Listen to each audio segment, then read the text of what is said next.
welcome back to my channel. So we are only 2 episodes into this season of Life After Lockup so far, and I have been disappointed to say the least. I feel like I'm watching a season of Love during Lockup because there's really not much going on, there's no action, and I feel like this whole season so far has been background noise. I pay attention when the show is on, but it's been hard to keep my attention. And it just feels like it's been boring as hell this season so far.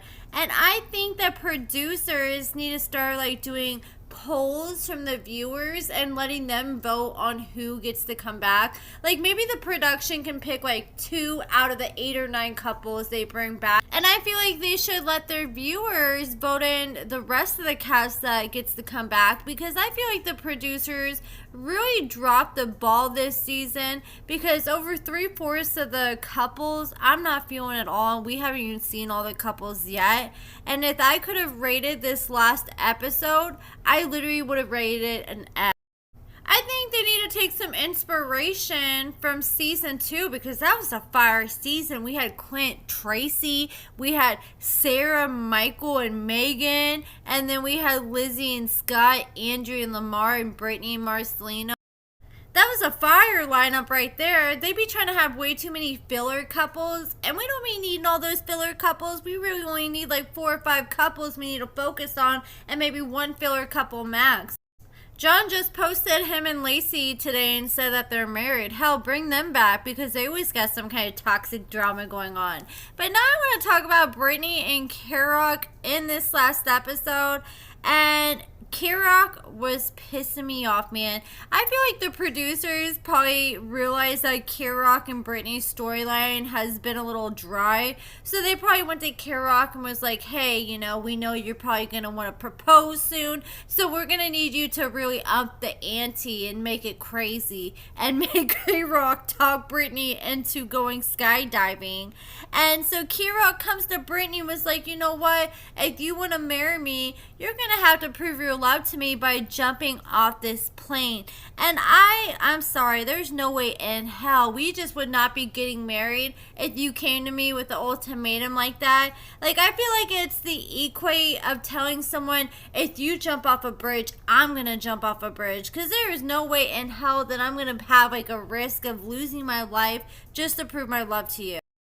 And the way he went about it was so wrong. He lied to this girl and was like, oh, we're going to go horseback riding. So she's all relaxed, thinking they're going to have a nice, relaxing date. And then he waits till they're actually there, sitting down, oh, yeah, by the way, you're signing a waiver for your death because we're going to be skydiving, not horseback riding. And Brittney was terrified, and he thought that was funny.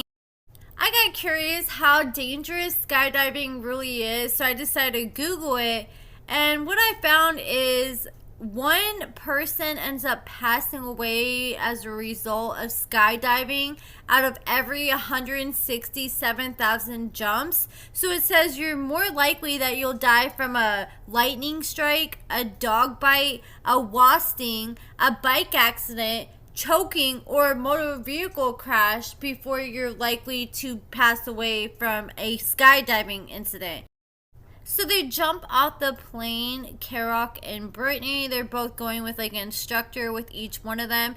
And Brittney was freaking terrified. And I can't even imagine the first half of the jump when you're just free falling in the air. And you're just hoping to God that your parachute works and it works in time. And if not, your backup parachute works. That would be terrifying. And I was just getting nauseous watching them on the screen. I can't even imagine how that would have to feel, just free falling from the air and being that high up in the air. I'm that type of person that I feel sick just looking out a plane window when I'm super high in the air. But Kerok, he's a psychopath, because he wasn't even screaming. He didn't seem terrified. He was living for that ish. So they get to the very bottom, and Kerok got on one knee and he proposed to Brittney, and he had his family over on this side holding some signs saying, will you marry me? And she started crying and she said yes. And I'm not gonna lie, I don't even know these people, and I was crying for them too. It was a sweet little moment. So congrats to Brittney and Kerok. He better not leave that girl after that, otherwise there'll be some serious BS. But I like Brittney. I really do. I feel like she's unproblematic. I'm still not sure where I stand with Kerok at this time because just what came out about him, like with him getting arrested and robbing people at gunpoint and him just robbing one person after another for everything they had and just not caring or having any empathy for that, that kind of makes me feel some type of way. And yes, people can change, but one user came out on Reddit 4 months ago when people were asking, have you met any of these cast members in person? And this girl ended up saying, look, I knew Tia, Nicole, and Kerok because I was locked up with all three of them.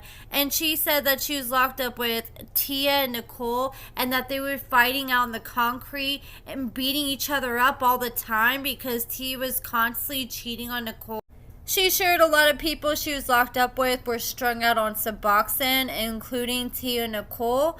And this is what she had to say about Kerok. She said, as far as Kerok, there is not one nice thing I could say about this piece of trash. He was not on the testosterone shot at the time and was a lot skinnier. And he was also on the subs, but he was trying to be a half dealer in there as well. He was buying some from people, then breaking them up into small pieces, and he was selling them for unbelievable amounts to girls who were strung out and didn't know any better.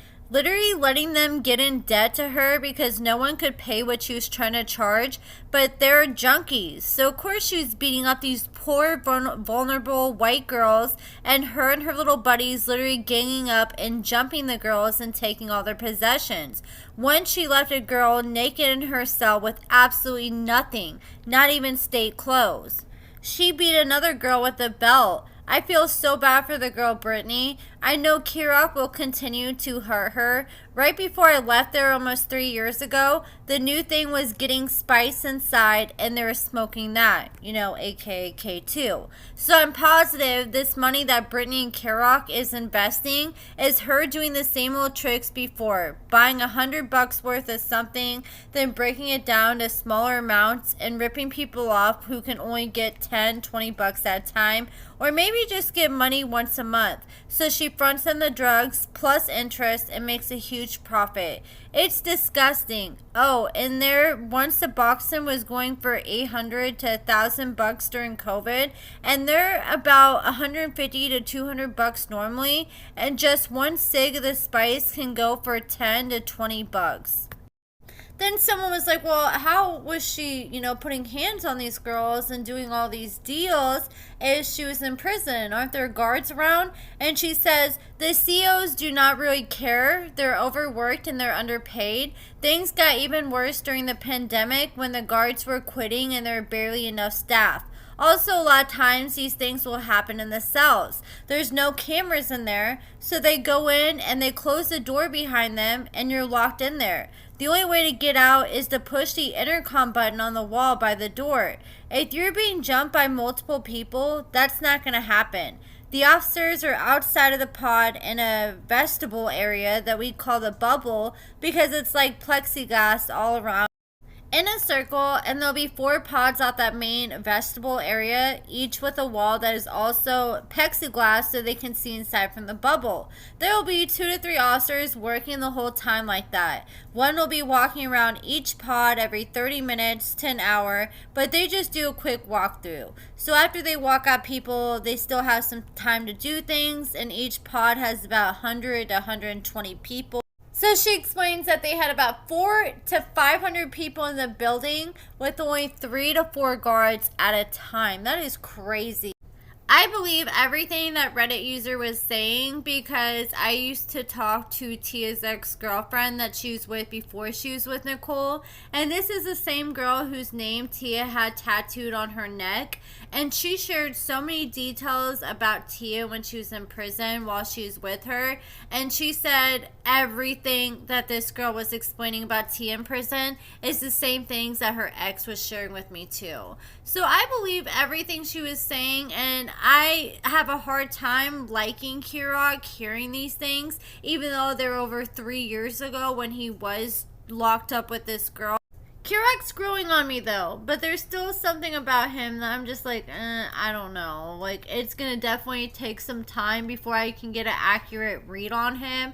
But I feel like Brittney, 10 years from now, she's gonna look back and she's gonna have a lot of regret because she's giving up so much in her life and sacrificing her school and putting everything into Kerok, and here she is saying, oh, I'm just overwhelmed right now. And I hope that's the case. I hope that she's just like, we're filming this show right now and they can film like 12 to 18 hours a day sometimes, and having to work a job on top of going to school with that. I can see how that would be overwhelming, but I hope as soon as they're done filming that she tries to get back into school, because I'm just scared, because I know personally I took a break from school and I never went back, and so many people do the same thing, and I just don't want her to put her whole life on hold, and then next thing you know, she's in her 30s where people are starting to become established and she's still in the same place because she's just been waiting around and helping out Kerok and putting all her time and energy into that.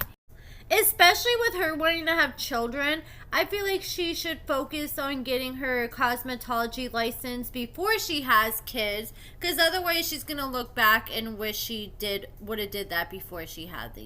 Because if you think you're busy now and you got a lot going on, just wait till you start having kids. But that's it for this video, guys. Let me know what you guys think about everything in the comments below. Check out my lashes and cosmetics at AccordingtoAmber.com. Give this video a thumbs up, subscribe, and thank you so much for watching.